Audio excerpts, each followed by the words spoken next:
Hello, good morning, welcome back to NL academy में आपका स्वागत है और अभिनंदन है। और मैं पुष्पेंद्र सिंह आपको बहुत ही आसान तरीक़ों से मैं सारा चीज़ डिटेल्स बहुत ही अच्छे तरीके से पढ़ा के मैं आपको कवर कर रहा हूँ। तो इसी तरह से मैं आपको गुड मॉर्निंग बोलता हूँ, आपको स्वागत और अभिनंदन है। मेरा चैनल लाइक और सब्सक्राइब जरूर करिए और इसे फॉरवर्ड करिए। आपको समझ में आ रहा है तो इसको अलग सेंड करिए, सबको बोलिए कि इस चैनल को लाइक और सब्सक्राइब जरूर करें। आज हम पढ़ने वाले थे हिंदी व्याकरण। हिंदी व्याकरण में मैंने सारा वर्णमाला, अल्फ़ाबेट ये सारे मैंने पढ़ लिया है, जो एकदम डिटेल्स एकदम जीरो लेवल से मैंने पढ़ाया था। तो आज हम पढ़ेंगे सिर्फ दो यानी कि चैप्टर पढ़ेंगे। एक पढ़ेंगे अल्पप्राण और एक पढ़ेंगे महाप्राण। अल्पप्राण किसे कहते हैं, महाप्राण किसे कहते हैं, आघोष और सघोष किसे कहते हैं। तो बहुत ही आसान तरीकों से मैं समझूंगा, बहुत ही बारीकी से समझेंगे और ये 100% गारंटी है कि आपको समझ में आएगा। अगर मैं ना बताऊं तब भी आप बता सकते हैं अल्पप्राण किसे कहते हैं और महाप्राण किसे कहते हैं। बहुत ही आसान तरीके से देखो, ये मानव का स्ट्रक्चर है, ये कंठ है और यहाँ से बगल में फेफड़ा है। ठीक है, तो आप ही पता ही होगा फेफड़ा होता है। तो जो हमारे फेफड़े होते हैं तो सारा जोर अगर देखा जाए तो हवा इधर से पड़ता है। क्या से पड़ता है? इधर से। जब यहाँ से हम सांस लेते हैं, जब बाहर निकालते हैं तो ये हमारी स्वर कंपनियां होती हैं, यानी स्वर तंत्रिका होती है। स्वर तंत्रिका बोला जाता है, स्वर तंत्रिका। बात समझ में आ रही है? इसे हम क्या बोलते हैं? स्वर तंत्रिका बोलते हैं। Very good. तो अब क्या समझता है, तो यहाँ की जब यहाँ से फेफड़े से कोई यानी कि हवा जब निकलेगी तो यहाँ से स्वर तंत्रिका में कंपन होती है, यानी जब स्वर कंपन में लड़ेगी तो स्वर तंत्रिका से तो यहाँ से कोई ना कोई आवाज़ निकलेगा। जब कोई आवाज़ निकलेगा तो वहाँ पे आवाज़ जो निकलेगा या तो कोई कम निकलेगा या तो कोई ज़्यादा निकलेगा। यही समझ में आ रहा है? हवा क्या होगी? हवा कहीं ज़्यादा निकलेगी तो कभी कम निकलेगी। जब कम हवा निकले तो उसे हम क्या कहते हैं? अब यही समझो, वह प्रयत्न में बांटे गए जाने वाले वर्ण, वह प्रयत्न जब हवा निकलती है उस प्रयत्न में जब वर्ण को बांटा गया है तो वो कितने प्रकार के होते हैं? तो दो प्रकार के होता है, एक अल्प प्राण होता है, एक महाप्राण होता है। एक अल्प प्राण होता है, एक महाप्राण होता है। मैंने यह बात स्वतंत्रता, जब फेफड़े से हवा निकलेगी तो कोई कम निकलेगी कोई ज्यादा। जब कम निकले, जिन वायु में निकलने वाली अल्प प्राण यानी जिसमें कम हवा निकले उसे अल्प प्राण कहते हैं। मैंने क्या लिखा? जिनमें वायु निकले यानी जिनमें कम वायु, जिनमें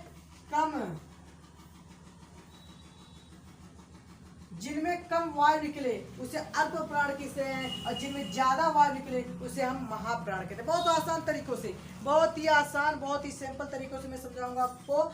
जिनमें कम वायु निकले, कम वायु मतलब है बहुत ही निकले लेकिन इतना ज्यादा तेज ना निकले कि जिससे आवाज, यानी कि एक होता है हमारा ना कि बड़ा स्वर, एक होता है छोटा स्वर। तो उसी प्रकार से तो जब कम वायु निकले तो वो अल्प प्राण कहती है, जिनमें ज्यादा वायु निकले उसे महाप्राण कहते हैं।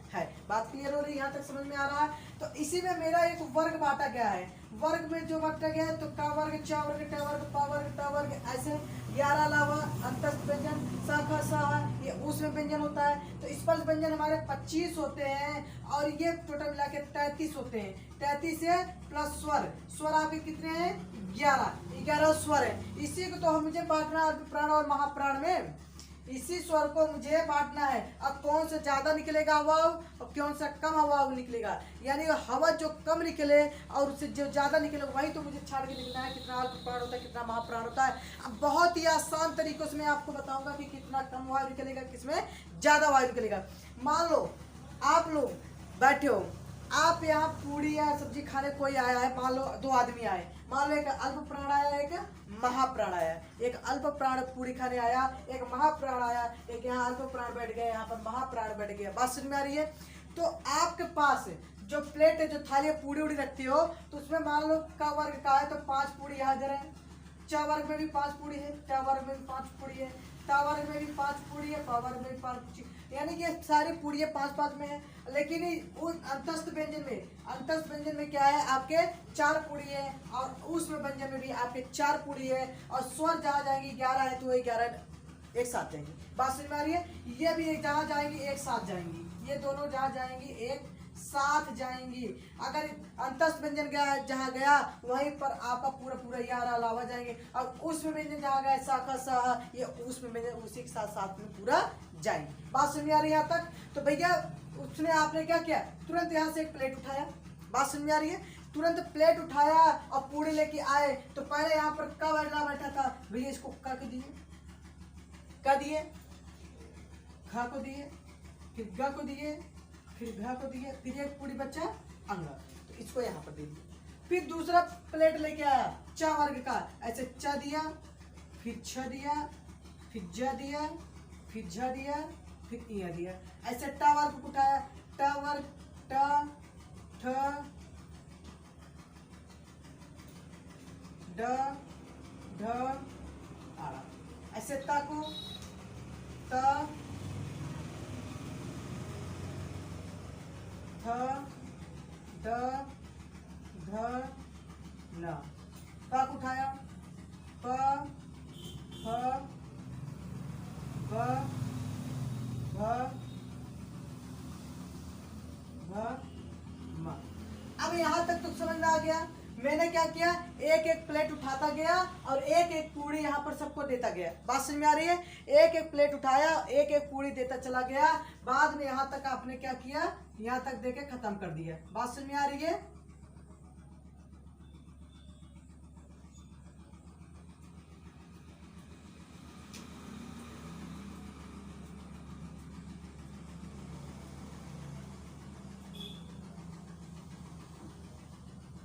ठीक, यहाँ तक समझ में आया? अब मैंने यहाँ पर देखा खत्म। अब दूसरा प्लेट यहाँ तक तो खत्म हो गया प्लेट। अब मैंने यहाँ से 10 व्यंजन उठाया और ये इनका शर्त क्या है कि ये बोल रहे हैं कि जहां जाऊंगा मैं एक साथ जाऊंगा। बात समझ में आ रही है? ये जहां जाएंगे चारों चारों एक साथ जाएंगे, क्योंकि एक पूरी में क्या हुई है, चपकी हुई है। अब ये छूट नहीं रहे, तो ये कह रहे हैं कि हम जहां जाएंगे एक साथ जाएंगे। तो इसको उठाया और यहाँ पर आए तो खा रहा था, तो मैंने देखा कि इसके पास कोई पूरी नहीं था, तो इसको उठाया, फटाक से इसको लेके आया, य र ल व, इसको दे दिया। बात समझ में आ रही? ये खा रहा था, तभी मैं दौड़ कर देखा इसका भी प्लेट खाली था, इसको भी उठा के लेके आया, तो मैंने बोला स ख स ह, इसको मैंने दे दिया। अब ये उसमें व्यंजन हो गए। अब ये खा ही रहे थे, तभी मैंने देखा फिर इसका भी खत्म हो गया। तो मैंने क्या किया, स्वर जो थे 11 के 11 पूरा 11 स्वर मैंने यहाँ पर डाल दिया, स्वर पूरा डाल दिया, 11 स्वर। तो भैया इधर देखो, मैंने बोला क्या, क ख ग, यानी कि जो क ख ग घ अंगा है, पहला और तीसरा और पांचवा, पहला तीसरा पांचवा इस ये क्या होगा, अल्प प्राण में आएंगे, और दूसरा और चौथा ये महाप्राण में आएंगे। बात समझ में आ रही है? मैंने क्या बोला, पहला दूसरा। क वर्ग में आप देखोगे तो यहाँ पर देखो ख रहेगा, फिर ग रहेगा, फिर घ रहेगा, फिर अंग रहेगा। ये पहला वर्ग हो गया, ये दूसरा, ये तीसरा, ये चौथा, ये पांचवा। तो मैंने बोला क और घ, दूसरा और चौथा ये महाप्राण में आएंगे, और पहला तीसरा और पांचवा आपके महाप्राण में। काउंट कर लो, 11 स्वर, 1 2 3 4 5 6 7 8 9 10 11 12 13 14 15 16 17 18 19 आपके क्या है, 19 आपके हैं अल्प प्राण में आते हैं, और महाप्राण में 1 2 3 4 5 6 7 8 9 10 11 12 13 14 आपके महाप्राण में आते हैं। बात समझ में आ रही है? 14 वर्ड जो होते हैं वो महाप्राण में आते हैं, और 19 आपके जो आते हैं वो किस में आते हैं, अल्प प्राण में। ठीक है, यहाँ तक समझ में आ गई? कोई दिक्कत? ठीक, तो ये इस तरह से आपको डिवाइड करना है, इस तरह से आपको भागना है कि भैया कौन सा अल्प प्राण कहलाएगा, कौन सा महाप्राण है। तो मैंने बोला कि जिनमें कम वायु निकले वो अल्प प्राण कहते हैं, और जिनमें ज्यादा वायु निकले वो महाप्राण कहते हैं। अल्प प्राण में क ख यानी क ख ग घ अंगा कैसे बांटना है, ऐसे सारे 5 पूड़ियां हैं, तो 5 पूड़ियां आपने ऐसे डिवाइड कर दिया और सीधा सीधा डायरेक्ट देके आपको पूरा बताया। अब इसमें पूछा जाए अल्प प्राण कौन कौन से होते हैं, तो भैया ऑप्शन दे देगा अल्प प्राण, याद देगा कैसे बोलेगा अल्प प्राण से। अब यहाँ पर एक वर्ग लिख लो, यहाँ पर एक स्टिक ले लो, समझ में आ जाएगा आपको। पहला क्या लिखोगे, जैसे वर्गीय व्यंजनों में 1 3 5, वर्गीय व्यंजनों में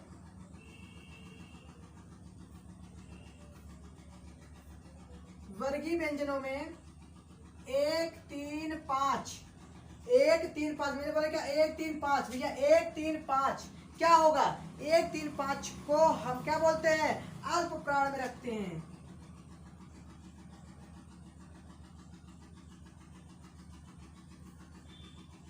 अल्प प्राण कहते हैं।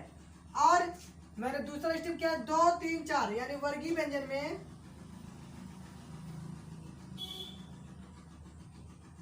2 4 को महाप्राण में महाप्राण कहते हैं। फिर उसके बाद मैंने बोला अंतस्थ व्यंजन,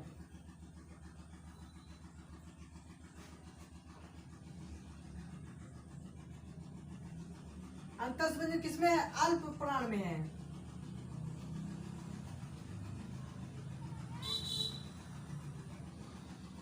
और ऊष्म व्यंजन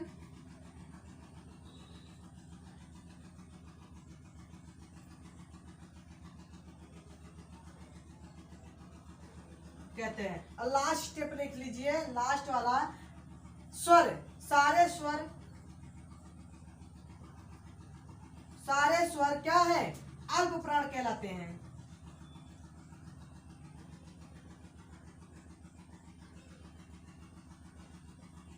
सारे स्वर क्या कहलाते हैं?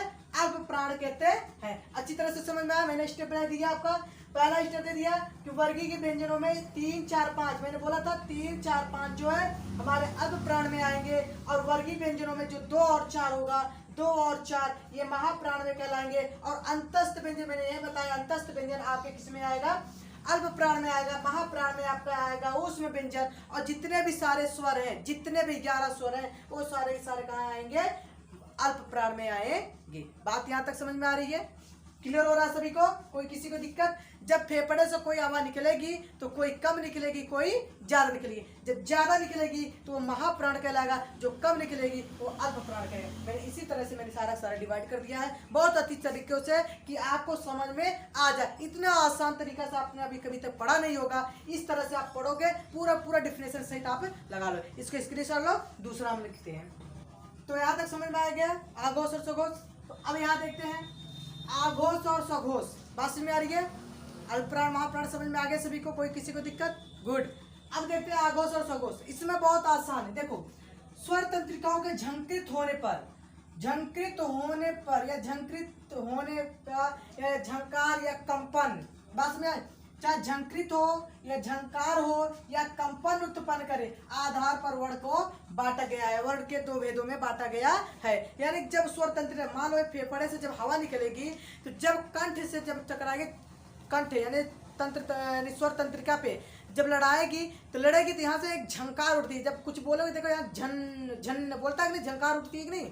तो जब झंकार होगी तो किसी में ज्यादा उठती है, किसी में कम उठती है, लेकिन कंपन जरूर होगी। तो भैया क्या मैंने बोला? सभी वर्णों के उच्चारण में स्वर तंत्रिका समान रूप से झंकृत घोष यानी झंकृत नहीं होती है, समान रूप से झंकृत नहीं होती है। बात समझ में आ रही है? समान रूप से झंकृत नहीं होती है, झंकृत होती है किसी में कम तो किसी में ज्यादा। अब यहाँ समझते हैं, कुछ वर्णों में उच्चारण में स्वर तंत्रिका झंकृत होती है और कुछ में अधिक झंकृत होती है। किसी में कम होती है तो किसी में अधिक होती है। झंकार झंकृत के आधार पर वर्णों के 2 भेदों में बांटा गया है। तो जो झंकार उठती है, जो झंकार होती है हमारे कंठ से, तो वो इस प्रकार से हमारे कितने 2 भागों में बांटा है। पहले आघोष, फिर दूसरा सघोष। पहला आघोष और दूसरा क्या है हमारा? सघोष। बात समझ में आ रही है? यहाँ तक मैंने यहाँ पर डिफिनेशन लिखा, वे वर्ण जिनके उच्चारण में स्वर क्या होते हैं? तंत्रिका कम झंकृत होती है, उसे हम आघोष कहते हैं। और जिन वर्णों में उच्चारण में तंत्रिका ज्यादा झंकृत होती है तो उसे हम क्या कहते हैं? सघोष कहते हैं। बहुत आसान तरीकों से देखो, पूरा समझ में आ जाएगा। जैसे मैंने बोला कि एक स्टेप यहाँ देख लो, आ ई उ ऋषि, ये एक मात्रा होती है। अब ये मात्रा भी जब वहां पर पढ़ोगे ना, छंद और अलंकार में कितनी मात्राएं होती है ना, छंद और अलंकार में बोलते हैं ना, इसमें कितनी मात्रा कितने वो है, तो आप उसमें छाटोगे ना तो यहीं से समझ में लो। देखो यहाँ पर आ ई उ ऋषि एक मात्रा होती है, आ ई उ ऋषि एक मात्रा होती है। तो बड़ा आ बड़ी ई बड़ा उ ऋषि ए ओ औ, ये जितनी भी मात्राएं हैं 7 8, तो 7 8 जो होते हैं वो 2 मात्रक होते हैं। देखो यहाँ पर मैंने एक स्टेप लिखा है, जैसे आधा का होगा तो आधा का कोई मात्रा नहीं होता, का कोई मात्रा नहीं होता। देखो मैंने व्यंजनों का कोई मात्रा नहीं होता है, इस पर लगे स्वर, जो स्वर लग जाते हैं वही मात्रा कहलाते हैं। तो भाषा में वो मात्रा का रूप ले, जैसे आधा का प्लस आ तो जोड़ेंगे तो ये का बनेगा कि नहीं बनेगा? बात समझ में आ रही है मेरे। फिर यहाँ पे जो बड़ा आधा का फिर बड़ा, तो ये बड़ा का बोलेगा का। पहले तो छोटा का था, लेकिन अब इसका जब का पर आग मात्रा लग गया तो ये का बोल रहा है। अब यहीं पर मैंने क लिखा और आधा का लिखा, आधा का कोई मात्रा नहीं होता है, लेकिन यहाँ पर ओ लिखा, यहाँ पर एक मात्रा हो गया, यहाँ पर दो मात्रा होगा, यहाँ पर भी दो मात्रा होगा। बात समझ में आ रही है, एक मात्रा और दो मात्रा। इसी आधार पर आप अलग जब छंद अलंकार पढ़ेंगे उसमें मात्रा जब छाटी जाती है तो इसी प्रकार से छाटी जाएगी। बहुत ही आसान तरीके से मैं बताऊंगा उसमें भी। यहाँ पर पकड़ो, यहाँ अगर समझ में आ गया छंद अलंकार और उसमें जो भी रहेगा सारे सारे आप वर्ड वाले में जितने भी मात्रा लगे रहेंगे सारे सारे आप निकाल लोगे। तो यहाँ पर दो मात्रा का और ओ मैंने जोड़ा, क्या बनाया को। इसी प्रकार से मैंने इसको डिवाइड कर दिया। तो भैया छोटा आ छोटी छोटा ऊ ऋषि जो छोटा होता है वो एक मात्रा होता है, और बड़ा आ बड़ी बड़ा ऊ बड़ा ऋषि ए और ओ ये दोनों क्या मिलाते हैं, दो मात्रा का होता है। यहाँ तक समझ में आ रहा है किसी कोई दिक्कत जी? ऑनलाइन वाले बहुत सही, वेरी गुड, समझ में आ रहा है सभी को। लाइक करो भैया, लाइक करो, वेरी गुड, क्या बात है, वेरी गुड, ठीक 150 लोग हैं ऑनलाइन पढ़ रहे हैं, बहुत सही, गुड जी। हाँ देखो जो फेफड़ा होती है, फेफड़ा तो जो झंकृत होती है उसमें एक ज्यादा हवा निकलती है, तो किसी में कम झंकृत होती है, यानी किसी में झंकृत होती है तो कम और ज्यादा, जब कम होगा तो अल्प अघोष कहलाएगा, जिसमें ज्यादा झंकृत होगा उसको सघोष कहते हैं। Good very good. अब यहाँ पर समझते हैं, मैंने इसके पहले बताया था कि भैया एक स्टेप बताए थे, जैसे क वर्ग हो गया और च वर्ग हो गया और एक ट वर्ग हो गया, ट वर्ग हो गया और एक प वर्ग हो गया, और या र ल व ये उस अंतस्थ व्यंजन हो गए। और उसके बाद यहाँ पे देखो स ख स ह ये उस में व्यंजन हो गए, और स्वर 11 स्वर। तो अभी देखो मैंने सेम टू सेम आघोष और सघोष की जैसे मैंने बोला, क्या पहला होगा क ख ग घ ऐसे होगा, ऐसे टोटल होगा पूरा मिला के। तो भैया पहला वर्ड, दूसरा वर्ड, तीसरा वर्ड, चौथा वर्ड और पांचवा वर्ड। बात समझ में आ रही है, इस तरह से वर्ड होगा पहला और दूसरा। देखो यहाँ पे मैंने बोला पहला और दूसरा पूरी पहले को देंगे, फिर उसके बाद किसको देंगे, दूसरे को देंगे। अब देखो क और ख यहाँ पर आएंगे आघोष में, अब दूसरा तीसरा यानी कि ग घ अंगा मैंने किस में डाल दिया, सघोष में। बात समझ में, पहला और दूसरा याद रखना, पहला और दूसरा आघोष में आएंगे और सघोष में आएंगे तीसरा चौथा पांचवा। बात समझ में आ रही है, तो तीसरा चौथा पांचवा ये सघोष में जाएंगे। अब मैंने बोला च वर्ग उठाते, छया, फिर उसके बाद क्या छ ज झ इया, ट ठ, फिर उसके बाद ड ढ अड़ा, त थ, द ध न, प फ, ब भ म। तो भैया इस तरह से मैंने क वर्ग उठाया, दिया पूरी सबको, च वर्ग उठाया सबको पूरी दिया, ट वर्ग उठाया पूरा सबको दिया, त वर्ग उठाया फिर दे दिया, प वर्ग उठाया। अब देखो मैंने क्या बोला, अब देखो अब यहाँ से क्या करना है, एक पूरी यहाँ से उठाएंगे तो जहाँ जाएंगे चारों एक साथ जाएंगे, मैंने पहले ही बताया था। तो जब एक चारों साथ जाएंगे तो क्या करेंगे, तो यहाँ से देखो मैंने सबसे पहले उठाया यानी कि इस पूरी को, देखो अब यहाँ पे मैंने बोला सघोष और आघोष में, तो सघोष जो होता है आघोष जो होता है, तो पहले मैंने सबसे पहले यहाँ से पूरी उठाया, भैया इसको उठाया तो देखा यहाँ से मैंने उस व्यंजन को उठाया, पहले सबसे पहले उस व्यंजन को उठाया एक थाली और लेके आया, मैंने देखा इसके पास खत्म था तो मैंने क्या इसको दे दिया भाई, स ख स ह, ये मैंने इसको दे दिया। बात समझ में आ रही है, स ख स हा नहीं आया, स ख स इसको दिया। अब बाकी जितने भी बच्चे हैं सब आघोष के दे दिया। तो भैया कौन को बचे हैं, तो य र ल व और ह। मैंने हाथ इसमें दिया नहीं था, हाथ इसमें चला गया था, ध्यान रखना। तो ये सारे क्या कहलाएंगे, आपके सघोष कहलाएंगे। और जितने भी स्वर बचते हैं स्वर, तो इसमें डाल दिया गया है। तो सारे स्वर 11 होते हैं, 11 स्वर, तो टोटल मिला के आपको जितने बचते हैं ये सघोष कहलाएंगे, और बाकी जो बचते हैं 1 और 2 में वो हमारा आघोष कहलाएंगे। बात समझ में आ रहा है, आघोष और सघोष में क्या होता है, आघोष किसे कहते हैं, सघोष किसे कहते हैं? तो भैया जिसमें कम प्राण है झंकृत होती है, जिसमें कम झंकृत उसको आघोष बोलते हैं, जिसमें ज्यादा झंकृत उसको सघोष बोलते हैं। तो भैया पहला और दूसरा हमारा सघोष आघोष कहलाएगा, और हमारा तीसरा चौथा पांचवा वर्ग जितने भी होंगे वो हमारे किस में कहलाएंगे, सघोष वर्ग कहलाएंगे। बहुत ही आसान तरीकों से, बहुत ही सिंपल तरीकों से मैंने बता दिया आपको कि आघोष क्या है, सघोष क्या है। अब काउंट कर लो, 11 ये और 1 2 3 4 5 6 7 8 9 10 11 12 13 14 15 16 17 18 19 20। अब 20 में 11 जोड़ेंगे कितना होगा, 31। 31 आपके क्या कहलाएंगे, सघोष कहलाएंगे। बाकी इधर 1 2 3 4 5 6 7 8 9 10 11 12 13 आपके क्या कहलाएंगे, सघोष कहलाएंगे, आघोष कहलाएंगे। बात समझ में आ रही है? तो आघोष को यानी सघोष को घोष भी बोला जाता है, याद ध्यान रखना। सघोष को हम घोष भी कहते हैं, ये क्वेश्चन में बहुत बार पूछा गया है।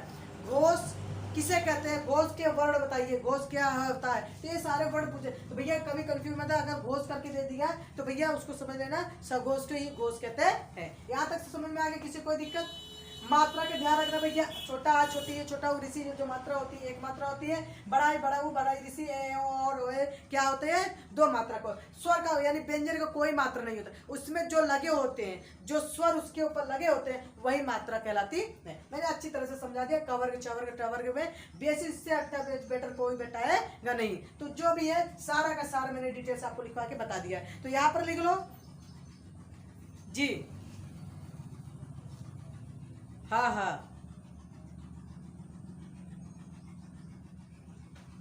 वही तो स्टेप लिख लो भैया। मैंने क्या बोला, यहाँ पर लिख लो। तो पहला मैंने बोला क्या, पहला और दूसरा वर्णों के पहला और दूसरा ये आघोष कहलाते हैं। बात समझ में आ रही है? उसके बाद मैंने क्या लिखा, उसके बाद मैंने लिखा दूसरा स्टेप लिख लो भैया यहाँ पर कि स ख स, ये तीनों स ख स तीनों क्या होगा, ये तीनों आघोष कहलाएंगे, ये तीनों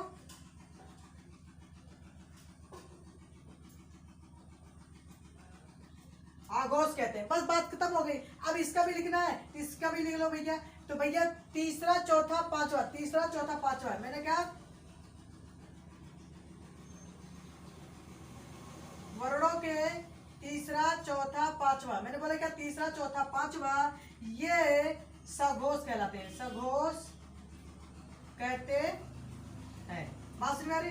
लास्ट स्टेप लिखना है तो लास्ट स्टेप लिख देते हैं। बाकी जितने बचते हैं, जितने भी बचते हैं वो सारे अतिरिक्त, जितने भी अतिरिक्त बचते हैं वो हमारे क्या कहलाते हैं, सघोष कहलाते हैं। जितने भी अतिरिक्त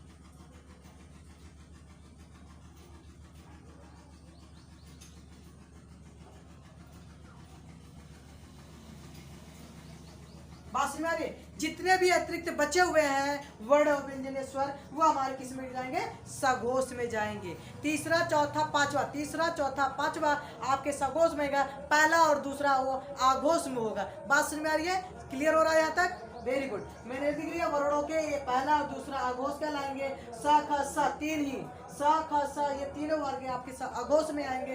बाकी वर्णों के जो 3 4 5 आधार पे रखे गए वो सारे सघोष में। जितने भी वर्ण बच जाते हैं वो सारे के सारे किस में रखे जाएंगे, हिंदी वर्णमाला के सघोष में। बात समझ में आ रही है? यहाँ तक समझ में आ गया? जिसमें कम झंकार हो वो आघोष कहलाता है, जिसमें ज्यादा झंकार हो उसको क्या कहते हैं, सघोष कहते हैं। बात क्लियर हो रही है? हाँ वेरी गुड। यहाँ तक समझ में आ गया? यहाँ तक ये मात्रा स्टेप है ये भैया, ये स्टेप याद कर लेना, ये बहुत काम की चीजें, आगे पढ़ने में बहुत अच्छा काम देगा। बात समझ में आ रही है? बहुत ही आसान ट्रिक है, इसी का आधार पे मैं सारा वर्णमाला बता दूंगा, बहुत ही आसान तरीके से बताऊंगा, पूरा हिंदी वर्णमाला आपको कंफर्म कर दूंगा। ठीक है, इसको नोट डाउन करो, स्क्रीनशॉट लो। हिंदी व्याकरण में कुछ ऐसे वर्ड हैं जो आपने पढ़ा नहीं होगा, वो देख लीजिए, बहुत आसान है, बहुत ही आसान तरीका है कि भैया आगत ध्वनि किसे कहते हैं। ये स्टेप है आगत ध्वनिया। आगत ध्वनिया या आगत व्यंजन भी होते हैं हमारे पास, जो व्यंजन होते हैं आगत ध्वनिया किसे कहते हैं, तो हम कहते हैं आए हुए। अब ऐसे वर्ड जो आए हुए हैं, यहाँ से नहीं, अपने इंडिया से नहीं है, ये दूसरे से है, यानी दूसरी भाषाओं से लिया गया है। तो भैया आए हुए हैं कहाँ से, दूसरी भाषाओं से। यानी ऐसे वर्ड, ऐसे व्यंजन, ऐसे ध्वनि जो दूसरी दुनिया से या दूसरे लोगों से क्या हुआ है, वहां से अपने यहाँ पर आया है, उसी को हम क्या कहते हैं, आगत ध्वनियाँ कहते हैं। अब जैसे मैंने स्टेप लिखा, वे वर्ण ध्वनियाँ जो अन्य भाषाओं से हिंदी के आए हुए हैं उन्हें हम आगत ध्वनियाँ कहते हैं। जैसे ज में देखोगे बगल में यहाँ पर बिंदी लिखा रहता है, और फ में बगल में क्या रहता है, बिंदी रहता है। ये क्या होता है, ये दूसरी ज फ। ये देखो जैसे कभी कभी जैसे तो ना फारसी लिखा रहता है, तो जिराफ में जहाँ देखा जिराफ, यह तो मिलेगा। ठीक, क्या होगा, ये सब क्या होगी, ये यहाँ पर जो बिंदी लगी रहेगी, ये क्या होगा, ये दूसरी दुनिया से यानी दूसरी जगहों से ये कहाँ पर आई होगी, यहाँ पर। और यहाँ पर देखो ये वाला वर्ड, ये पर जब चंद्र बिंदी होती है यहाँ पर, ये अंग्रेजी भाषा में लिखा गया है। जैसे डॉक्टर बोलते हैं ना, डॉक्टर, ये सब ये क्या होती है, अंग्रेजी भाषा के, ये अंग्रेजी भाषा से उठाए गए हैं। तो ये अ, ज और फ ये क्या होते हैं, ये आगत ध्वनियाँ कहलाती है। आगत ध्वनियाँ मतलब होती है ये दूसरी भाषाओं से लिया गया है। अभी यही किसी को नहीं पता होगा, जाके किसी से पूछ लो, हाई स्कूल इंटर तक पूछ लो, भैया आगत ध्वनियाँ किसे कहते हैं, जो कि इनके बुक में है भैया, आगत ध्वनियाँ किसे कहते हैं, उन्होंने पढ़ा ही नहीं है, देखा ही नहीं है, तो कैसे समझ। एकदम आसान तरीकों से हिंदी से बता रहा हूँ भैया, हाई स्कूल इंटर यूँ चुटकी बजा के निकल जाएंगे। तो भैया आगत ध्वनियाँ क्या होती है, ये जो आगत ध्वनियाँ होती है जो दूसरी भाषाओं से लिए, और तैयारी के बेसिस पे 100% सही है। तो भैया आगत ध्वनि क्या होती है, दूसरी भाषाओं से लिया गया होगा, उसी को हम आगत ध्वनि कहते हैं। ये ध्वनि जो भाषाओं के दूसरी भाषाओं से लिया गया है। तो ज और फ और अ, ये तीन जो होते हैं इसे आगत ध्वनि कहते हैं। ये पूछा जाता है आगत ध्वनि कितनी होती है, लिख देता है, ज फ और आ दे देगा, फिर ज और फ में बिंदी दे देगा, आ दे देगा, ऐसे 3-4 आपको ऑप्शन दे देगा, बोलेगा इसमें से कौन सी होती है, या उसमें से एक दे देगा, ज दे देगा, फ देगा, किसी में से एक दे देगा। बताइए इसमें से आगत ध्वनियाँ कौन सी है, भैया आपको पता होना चाहिए क्या आगत ध्वनि। इसे को हम यह क्या है, ये फारसी ध्वनियाँ है। फारसी जैसे आप मान लो दुबई, इसी जगह से ये फारसी ये शब्द आया है। इसे बोलते हैं हम नोक्ता, क्या बोलते हैं भैया, नोक्ता ध्वनि भी कहते हैं। क्या कहते हैं, नोक्ता ध्वनि भी कहते हैं। याद रखना इसको नोक्ता ध्वनि भी कहते हैं। क्लियर होगा। तो पार्श्विक व्यंजन किसे कहते हैं, तो पार्श्विक व्यंजन क्या होता है, ध्यान से समझो। अभी आपके व्यंजन ही है, जिन व्यंजनों का उच्चारण जिह्वा के पार्श्व में, ये देखो जैसे हमारी जिह्वा हो गई, ये हमारी ये यहाँ से बगल से ऐसे निकल जाए हवा, बात समझ रही हो, जो बगल से निकल जाए उसे और पार्श्विक बगल, यानी कहते हैं बगल में। पार्श्विक मतलब होता है बगल से, जिन व्यंजनों का उच्चारण जिह्वा के पार्श्व या बगल से भाग से हवा बाहर निकलती है, उसे हम पार्श्विक व्यंजन कहते हैं। जैसे ल होता है और लह होता है, ल जिह्वा के एकदम जस्ट बगल से निकल रही है, लह, और ये भी जिह्वा से बगल से निकल रही है, तो ये हमारा क्या कहता है, पार्श्विक व्यंजन कहलाती है। आपको ये भी नहीं पता होगा पार्श्विक व्यंजन कितने होते हैं, पार्श्विक व्यंजन किसे कहते हैं भैया, ये चीज डिफिनेशन तो छोटी से छोटी बारीकी चीज है भैया, बहुत ही आसान। और लुंठित व्यंजन किसे कहता है, जिन व्यंजनों का उच्चारण जिह्वा के ऊपर से, जिह्वा जो जिह्वा होती है ना, जीभ उसके ऊपर से उड़ती है, और उन्हें हम लुंठित व्यंजन कहते हैं। जैसे र देख रहे हो, र, तो ये क्या होती है, लुंठित व्यंजन कहलाती है। ये बगल यानी क्या होती है, ऊपर से निकल जाती है। बात समझ में आ रही है। तो हमारे हिंदी व्याकरण में आपको आघोष, साघोष, अल्पप्राण, महाप्राण और आपका आगत ध्वनियाँ, पार्श्विक व्यंजन और लुंठित व्यंजन कितने होते हैं, किसे कहते हैं, ये सारे डिटेल्स मैंने समझा दिया है। इससे बेटर, इससे आसान तरीका आपको कोई नहीं बताएगा भैया। आप यही जान जाओगे भैया, अगर तुमसे पूछता आघोष किसे कहते हैं, साघोष किसे कहते हैं, अल्पप्राण किसे कहते हैं, महाप्राण किसे, भैया आघोष जिसमें कम हवा निकलती है, जिसमें ज्यादा हवा निकले वही अल्पप्राण और महाप्राण कहलाएगा। और जाघोष सघोष में बहुत आसान है, जिसमें झंकृत होती है, झंकृत माने झंकार हो, जिसमें कंपन होती है, यहाँ पर समझ लेना झंकृत, स्वर तंत्रिका में कभी झंकृत होती है तो हमारा क्या होता है, आघोष और सघोष कहलाता है। ज्यादा झंकृत होती है तो कैसे कहते हैं, सघोष बोलते हैं, और कम झंकृत होता है तो आघोष कहते हैं। बहुत आसान तरीके से मैंने बता दिया है, इतना आसान तरीके से आप कभी जिंदगी में नहीं बोलोगे, खाली एक बार लिख लोगे, पूरा डिफिनेशन से पूरा याद होगा, जिंदगी में कभी नहीं भूलोगे, ये मेरी गारंटी रहेगी। बात समझ आ रही है। पार्श्विक व्यंजन किसे कहते हैं, पार्श्विक व्यंजन जो जिह्वा के बगल से निकल जाए, ल और ल, ये हमारे क्या होता है, पार्श्विक व्यंजन कहता है। ल और ल ये हमारे पार्श्विक व्यंजन कहते हैं। और लुंठित व्यंजन र और र जो हमारे लुंठित व्यंजन कहलाते हैं। यहाँ तक समझ में आ गया, कोई दिक्कत तो लाइक करो, सब्सक्राइब करो और सभी को शेयर करो, और हमारा मोटिवेशन रहेगा कि आपको ज़्यादा से ज़्यादा चीज़ पढ़ा दिया जाए, और कुछ दिन में आपका लाइव क्लास हो जाएगा। उसके बाद उसी में आपका मैथ, साइंस, जीके और आपका हर सब्जेक्ट पढ़ाया जाएगा। बात समझ में आ रही है? तो 1 तारीख से हमारा लाइव क्लास स्टार्ट भी होगा, प्लस हमारे सारे कोचिंग भी स्टार्ट हो जाएंगे। तो इसके लिए आप हमारा चैनल को लाइक और सब्सक्राइब करो और सबको शेयर करो। आज समझ में आ रहा है तो सभी को सब्सक्राइब करने के लिए बोलो। धन्यवाद।